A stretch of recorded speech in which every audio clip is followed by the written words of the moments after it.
Ok, chicos. Bueno, ya son 4:10, ya les di sus 10 minutitos de tolerancia. Voy a comenzar con el pase de lista. Vale. Román, Presente. Alejandro, Presente. Giovanna, Lourdes, Jacqueline, Presente. Mariela, Presente. Aarón. ¿No está Aarón? Victoria, Presente. Sveidi, Víctor Isaías, Daniela, Irving. Presente. Bien. Hola chicos, espero que estén muy bien. Bienvenidos a otra clase de medicina legal. Vamos a continuar con el tema anterior. Ya para finalizarlo, vamos a checar las partes, pues, de lo más importante con lo que ustedes van a trabajar, los que se vayan a dedicar en materia de índole penal. Bueno, no solamente en materia de índole penal, sino también es en materia de índole civil, puede ser en materia de índole agrario, puede ser también en materia de índole mercantil. Ustedes cuando soliciten un peritaje a un perito, ya sea independiente o o a servicios periciales, tienen que checar la estructura del peritaje.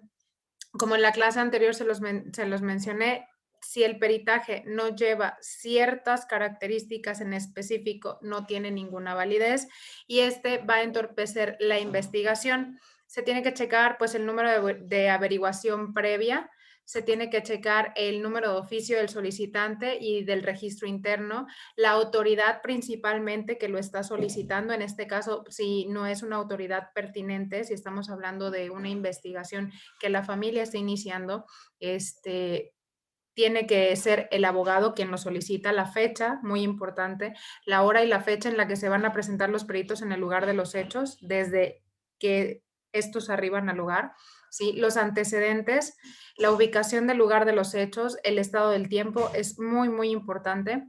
El planteamiento del problema, cuando sea necesario, en la mayoría de los casos yo sí lo considero como necesario, porque si no hay un planteamiento del problema, realmente el peritaje yo siento que queda en el aire y esto no le da la validez que necesita. ¿Sí? El material de estudio, dependiendo de los hallazgos que yo voy a encontrar, es lo que yo voy a analizar y a estudiar. Ojo, algo muy importante, no por el hecho de que yo encontré muchísimos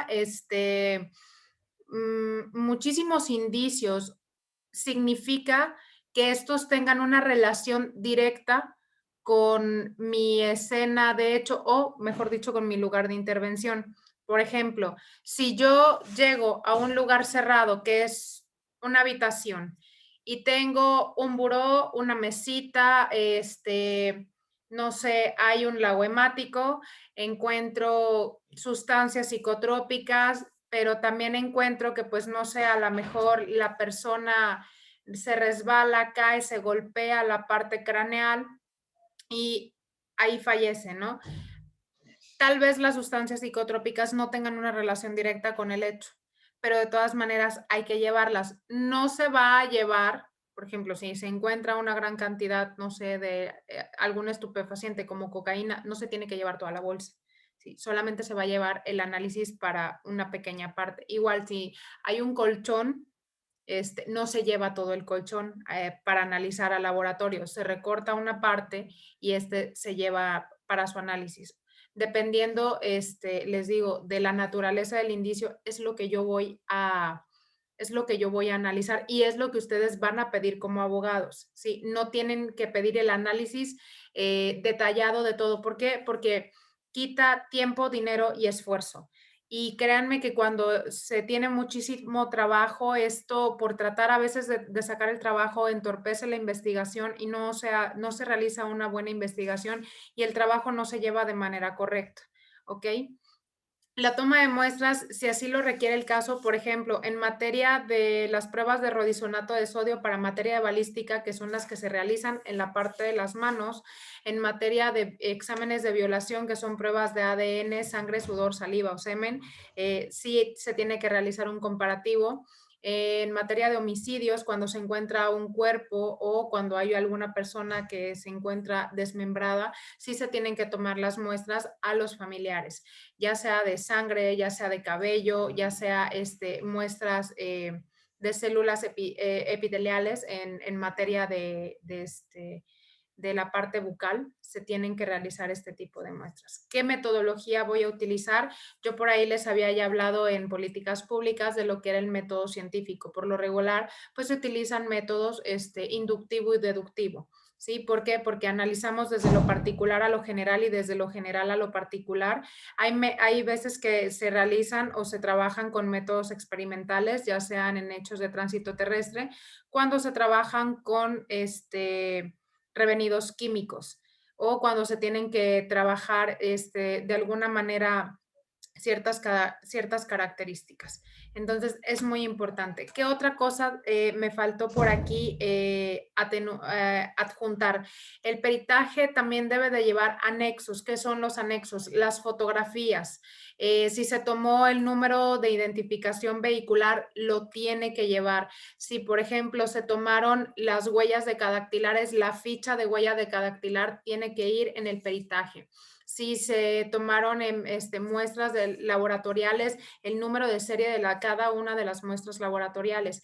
Y súper importante, nunca reciban o acepten un peritaje que no tenga firma. Porque créanme, mis futuros abogados, que se van a meter en un gran problema. Sí, porque me ha tocado ver que muchos colegas han quedado sin cédula profesional porque han aceptado peritajes. Es que, ¿sabes qué? Me urge, no hay problema, me urge, yo así lo presento y cuando llegan y lo presentan con el juez, se hace una investigación y luego el abogado es el que termina teniendo el problema. Entonces, si el peritaje no tiene firma, no lo reciban. ¿Sabes qué? Esto yo no te lo puedo, es que no pasa nada. Sí, sí pasa. Que aquí se va a dudar de mi trabajo. Así que, por favor, necesito que el documento que me estás, que me vas a entregar tenga la firma y los sellos correspondientes. Si no, no reciban nada, chicos. ¿Ok? ¿Dudas o preguntas hasta ahorita? Bien. Pasamos principalmente a lo que vienen siendo la parte cuando tenemos detenido. Tendrá un término no mayor de 48 horas en caso de dictámenes de expedientes con problemáticas de mayor dificultad. Se emitirá un término en un plazo no mayor de 15 días hábiles, con un acuerdo a la complejidad del asunto y el volumen del caso. Nosotros como peritos no podemos tener la capacidad para pedir la extensión del término, ¿sí?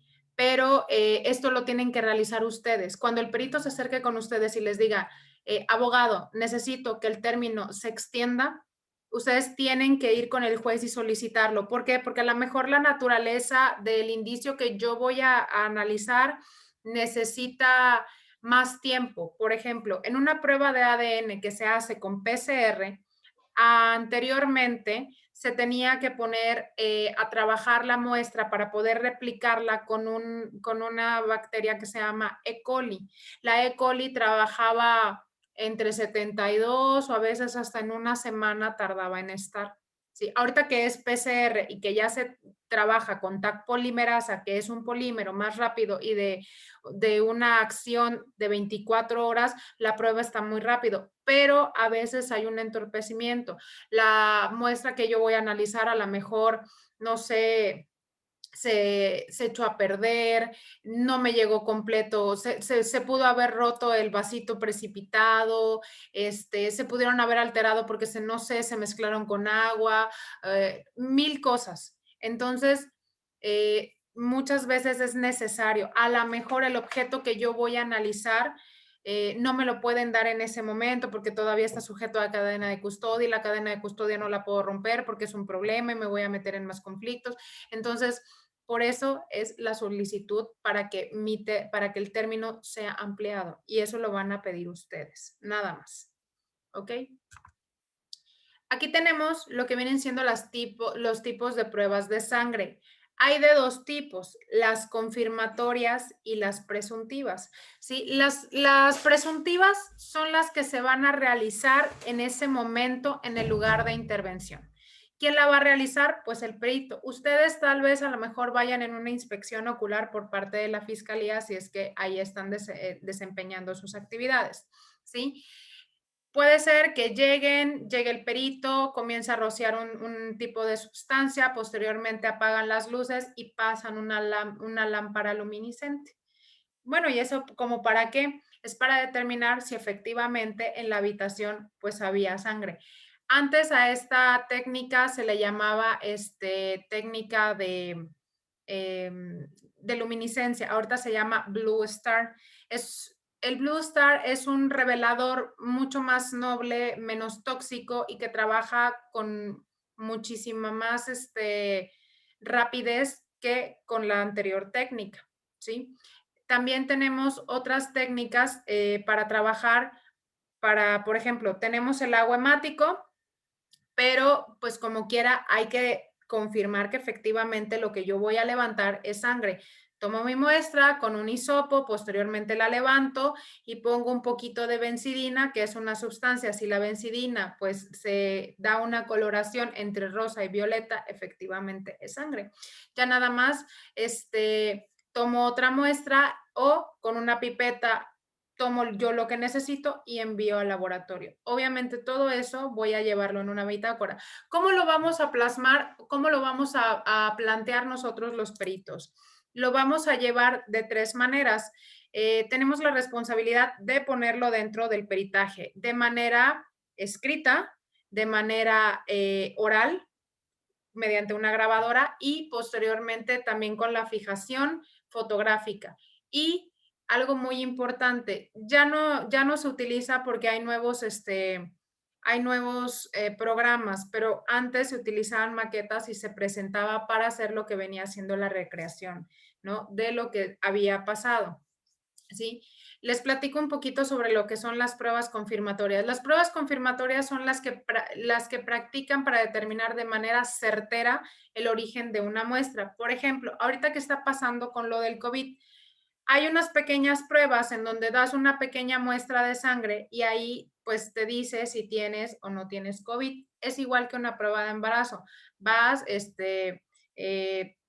pones un poquito de orina y ya te saldrá en un par de 8 o 10 minutitos si efectivamente estás o no estás embarazada. Es lo mismo con la prueba de COVID. Pero es una prueba presuntiva porque se presume, incluso hasta las pruebas de embarazo no son 100% certeras porque a lo mejor hay un desajuste hormonal, porque a lo mejor la persona tiene alteraciones, porque a lo mejor la persona ya tuvo COVID, ¿sí? Y se vuelve a hacer otra prueba y todavía hay antígenos, anticuerpos en la sangre de la persona y pues le va a volver a salir el resultado positivo, ¿sí? Por eso es que te mandan a hacer la prueba del cotonete. Esa ya es una prueba confirmatoria, ¿sí? Es una prueba que se trabaja con lo que viene siendo PCR, TAC polimerasa, y es en donde se analizan lo que vienen siendo los antígenos para checar si efectivamente la persona tiene antígenos anticuerpos positivos de COVID en su sistema.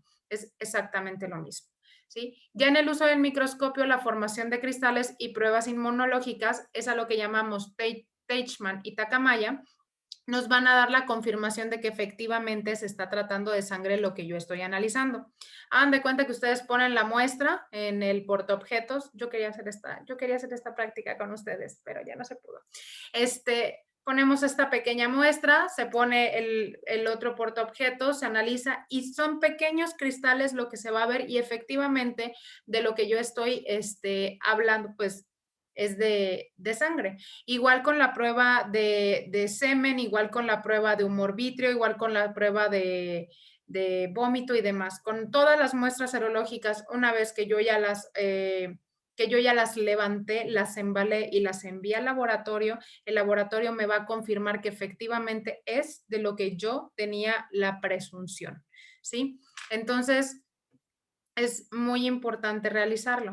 aquí tenemos la prueba de benzidina, que son las pruebas presuntivas, las que realiza el perito en el lugar de intervención, son de las que yo les acabo de hablar. La prueba de luminol ya no se realiza, les digo que el luminol, aparte de que era muy caro, tardaba un poquito más de tiempo en actuar. Ahorita se trabaja con que es el Blue Star, y es más rápido, más económico, y pues el tiempo de acción es mucho mejor. Una vez me tocó llegar a una escena de hechos en donde hagan de cuenta que teníamos el cuerpo, pero el cuerpo tenía muchísimas marcas de tortura, pero todo estaba completamente limpio. O sea, no había lago hemático, no había arma homicida, no había nada. La cama ya había sido tendida, todo, y la casa olía muchísimo a cloro. O sea, créanme que nos quedamos así como de wow. O sea, sabíamos que la persona tenía rasgos de TOC, porque todo estaba en perfecto orden, ¿sí? Llamó en esa ocasión la hija de la persona para decirnos pues que su mamá había dejado de respirar y que había fallecido. Llegamos, se checaron los signos vitales, llevamos a hacer el levantamiento del cadáver, pero al momento de maniobrar el cuerpo, descubrimos que efectivamente en la parte del tórax y en la parte baja tenía unos pequeños orificios. Obviamente nos quedamos con eso así como de, ¿y estos orificios de qué son o de qué se trata? Levantamos el cuerpo y posteriormente pues lo llevamos para analizar en el laboratorio.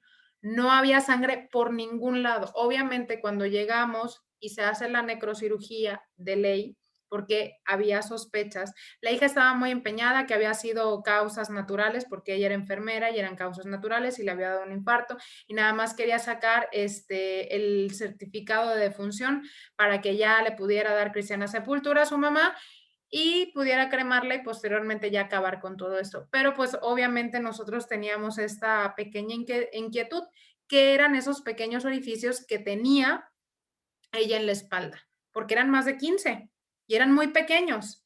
Entonces comenzamos a hacer las indagatorias y comenzamos a checar el periodo de muerte, comenzamos a checar todo esto. Cuando el médico forense nos dictamina la causa de muerte, que fue un shock hipovolémico, efectivamente un desangramiento, en donde la víctima había sido apuñalada con un pequeño objeto punzocortante y había fallecido de un desangramiento. Llegamos, se pide la orden de un juez y posteriormente comenzamos a hacer la indagatoria. Ya con una orden, tú ya puedes ingresar al domicilio. Y comenzamos. No había ninguna muestra por ningún lado, pero al comenzar a poner el Blue Star, ahí nos dimos cuenta de que efectivamente había sangre por todos lados. En la cama, había sangre en el piso, el baño estaba repleto de sangre. Y obviamente, pues ya cuando la llevamos a ella al interrogatorio, se quebró y nos dijo que efectivamente había apuñalado a su mamá y que el objeto estaba enterrado en el jardín. Posteriormente llegamos, lo desenterramos, lo analizamos, tenía huellas decadactilares de ella y efectivamente tenía con la prueba confirmatoria de Techman y Takamaya, determinamos que efectivamente la sangre coincidía con la de su mamá. Entonces, en estos casos hay muchas personas que piensan y consideran que aunque tú llegues al lugar y todo esté completamente limpio, no significa que haya pasado algo o que haya pasado algo ahí, ¿sí? Es así como, no, es que está súper limpio. Yo creo que aquí no pasó nada. No, ¿sí? Porque aunque haya sido cloro, tú pones el Blue Star o pones el luminol y apagas la luz, pasas una lámpara y te va a salir. Y si es semen, de igual manera, lo mismo. Así también muchas personas lo que han llegado a hacer es, está la sangre, limpian y posteriormente pintan, de todas maneras va a salir. Solamente hay una sola técnica para poder eliminar la sangre en un 99.5%. No les voy a decir cuál es, pero no les voy a decir, no me pongan esas caras. Pero sí, es muy, muy difícil. ¿Por qué? Porque la sangre contiene hierro y este tiende a reaccionar a los químicos que dan la luminiscencia con lo que viene siendo la lámpara UV. ¿Ok? Bueno, chicos, hasta ahorita, ¿dudas o preguntas con respecto al tema? ¿Algo? Ok. Muy bien, tarea para la siguiente clase antes de pasar al siguiente tema. Me van a investigar qué tipos de pruebas periciales existen y en qué materia. Ya sean en materia de grafo, docu, toxicología, qué pruebas existen, cómo las debo de pedir, ¿sí? ¿Cuál es la manera correcta? Y ya para la siguiente clase voy a ver si trato de conseguirles ¿sí?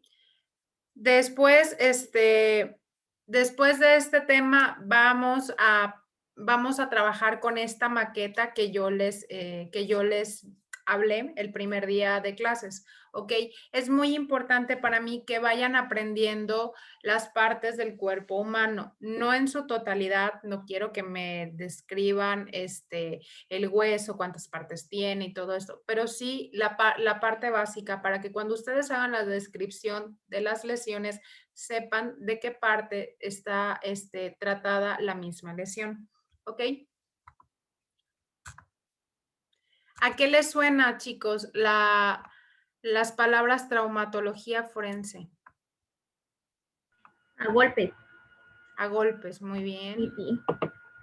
Ok. Bueno, ¿qué es en sí la traumatología forense? Es esta ciencia que se va a encargar del estudio de las lesiones no mortales, en averiguaciones previas y se estudiará la peligrosidad y la temporalidad de las lesiones. De aquí pasará a los juzgados y si esto continúa llegará a un proceso penal y posteriormente a la sentencia. La peligrosidad de una lesión se refiere a que si pone o no pone en peligro la vida. A partir de aquí, chicos, ya vamos a trabajar con su Código de Procedimientos Penales para el Estado de Veracruz en materia de lesiones. Sí, así que para la próxima clase ya se lo traen. Si lo tienen en físico, qué padre, porque pueden maniobrarlo. Ya si lo tienen de manera digital, pues nos va a complicar un poquito, pero pues ahí lo vamos a estar checando. Ok, aquí tenemos la identificación de las diferentes partes del cuerpo. ¿Sí? En el cráneo tenemos 8 huesos, que es la parte frontal, la parte del esfenoides, del etmoides, ¿sí? Los parietales, los temporales y la parte del occipital, ¿ok? Es bien importante que se vayan aprendiendo esto, ¿sí? No, ya no tanto el esfenoides y el etmoides, pero sí el frontal, los parietales, los temporales y el occipital, ¿sí? Esta parte de aquí se llama calota, no mollera. Por favor, no me lo vayan a poner en un examen. ¿Ok? Bueno, pasamos a la parte del tórax, ¿sí? En el tórax tenemos este pequeño huesito de aquí llamado clavícula, ¿sí? De ahí pasamos a los omóplatos, que son los que están en la parte de atrás. Son huesos planos de tipo esponjoso.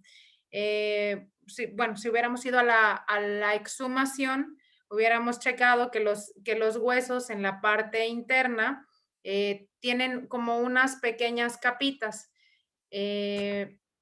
Déjenme checar, ok. De hecho, no se grabó. Oh, lo repetimos, y yo lo repetimos. No se grabó. Ya. Formas, ¿cómo se llaman? Las diapositivas se las voy a pasar, muchachos, no se estresen, para que no me digan, ay, Miss, ¿de dónde voy a estudiar? Ok. A ver, entonces, repaso rápido, muchachos. ¿Cómo veo y checo la diferencia entre un orificio de entrada y de salida? A ver, vamos a hacer un pequeño ejercicio. A ver, Román. ¿Estás ahí, Román? Sí, aquí soy, Miss. Ok. ¿Cuál es la diferencia? ¿Cómo puedo notar la diferencia entre un orificio de entrada y de salida? ¿Cuáles son las características entre cada uno de ellos? Bueno, los de entrada, los bordes son de un orificio invertidos, Ajá, a excepción de la parte craneal. ajá, Sus bordes exactamente. son muy regulares. Así es. El Y de la salida los bordes son invertidos y de mayor diámetro. En lo general, sus bordes son irregulares. Por lo eso sí, tanto, son estrellados. exactamente, son estrellados, pero los bordes son evertidos, que significa que van hacia afuera, ¿ok?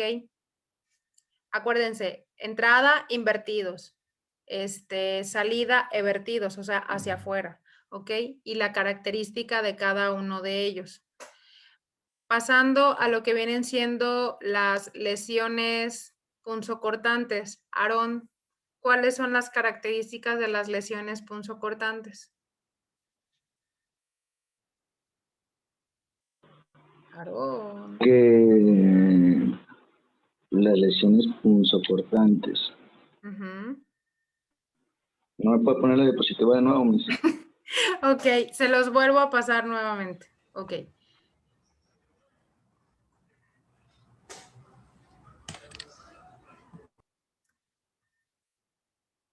Aquí están. Las heridas punzantes, perdón. Punzantes, Profe, no, eran las que había dicho que era cuando, ¿sí? eran las que cuando dijo que se iban introduciendo y dijo que se iban introduciendo, iban haciendo un corte. Exactamente. Se va introduciendo y se va cortando el mismo tejido. ¿Ok? ¿Y qué Que objeto? entran los cuchillos, los cúter, las navajas y todo eso en las Exactamente. punzocortantes. Y En en la- las Oiga, punzantes Miss, Sí, son las que dijo que, así como las el punzantes. picayelo y todo eso. Las que tienen, acuérdense, las punzantes son las que tienen punta y se van introduciendo y nos dejan estas características. Dime, Aaron. hay mucha diferencia entre la herida de un arma punzocortante que entra despacio a la que entra rápido, o es el mismo efecto.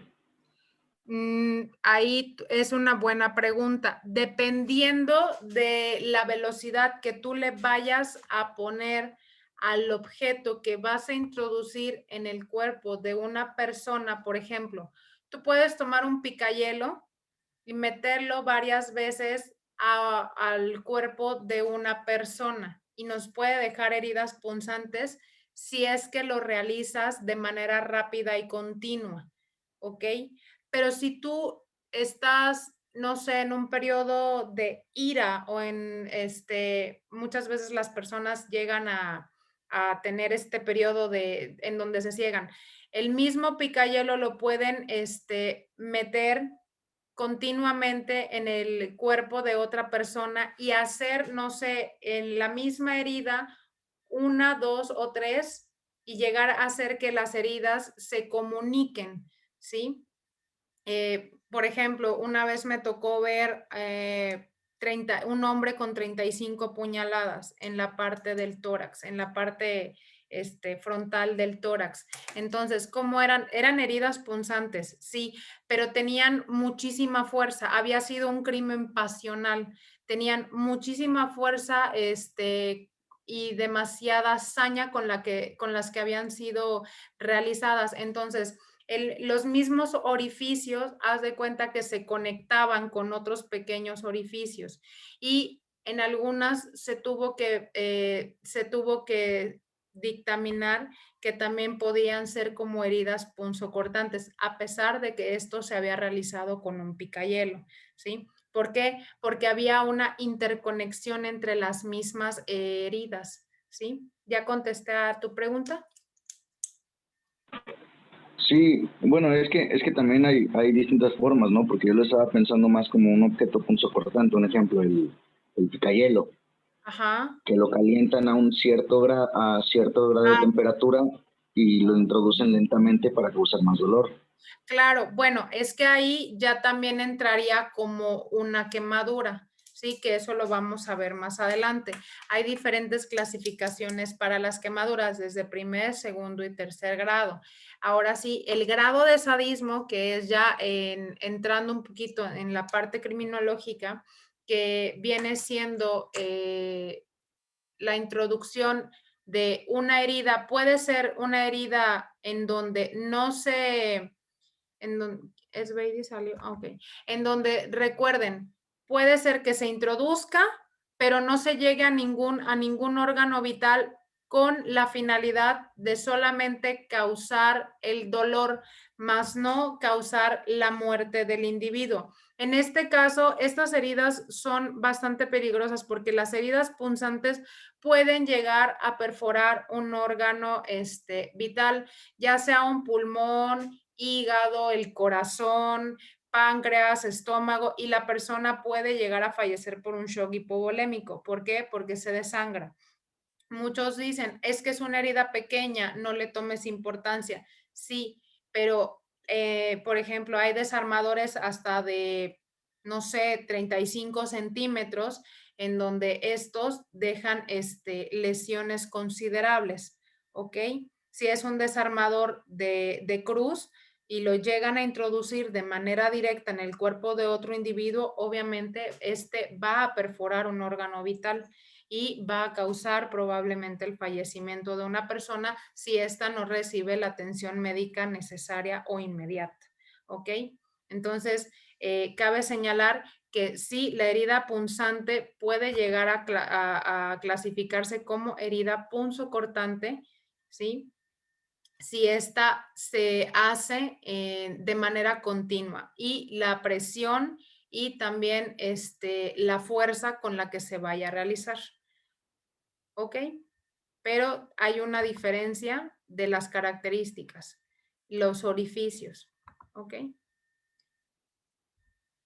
Hasta ahorita, ¿alguna duda u otra pregunta? ¿Está bien así, Aaron?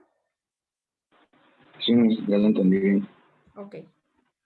¿Y cuáles son las heridas más comunes, Miss? O sea, que se cometan más seguido?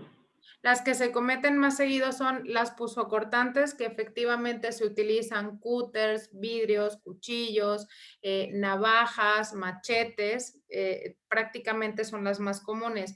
Ya en lo que vienen siendo los delitos de índole más pasional, o cuando quieren ya, en una herida punzocortante es cuando quieres lesionar a la persona o cuando la quieres robar, pero ya cuando estamos hablando de matar a una persona y que ya la persona que va a realizar el hecho ya sabe a lo que va o lo que va a realizar, es cuando son heridas punzantes.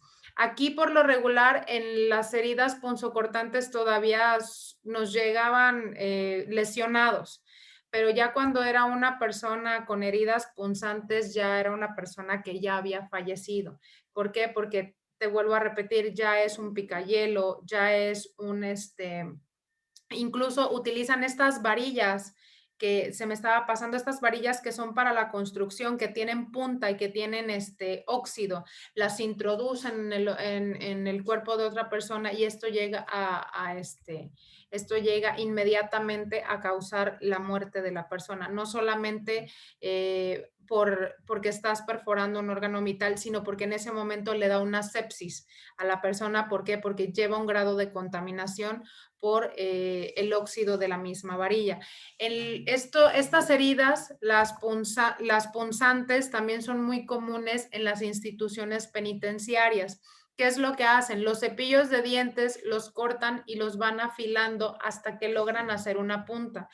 Por lo regular lo pasan por heces fecales y después cuando hay alguna riña o algo lo introducen en el cuerpo de otro interno. Si no lo mata la lesión, lo va a matar la sepsis masiva que va a tener y el grado de contaminación en la sangre. Entonces, ya cuando estamos hablando de una herida punzante es cuando la persona ya decidió que va a matar a otro individuo. Una herida cortante todavía es como tratar de lastimar, ¿no? Para que no se me des tus pertenencias o, ¿sabes qué? Me estaba yo defendiendo o tratar de hacer que la otra persona realice cierta acción. Por ejemplo, en casos de violación se dan las heridas punzocortantes. ¿Ok? Pero sí, las más comunes son las punzocortantes. Las heridas punzantes son un poco, no te voy a decir que extrañas, pero son menos comunes, pero sí se dan más en materia de homicidios. ¿Ok? Hasta ahorita. Ok, ma'am. ¿Sí? Ok, chicos. Bueno, entonces, para la siguiente clase también tenemos otra tareita. Aparte de lo que les acabo de encargar de los diferentes tipos de peritajes, van a investigarme qué tipos de objetos pueden causarme este tipo de lesiones y me los van a traer en fotografías, ya sean proyectados, aquí en la pantalla o lo pueden subir a la plataforma, ¿ok?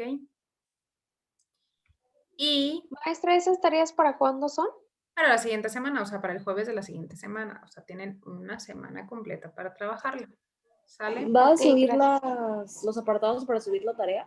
Ujú, en la semana 2, ¿sale? Y yo sé que tal vez les voy a dejar un poquito de tarea de medicina legal, pero es la materia, desgraciadamente, en la que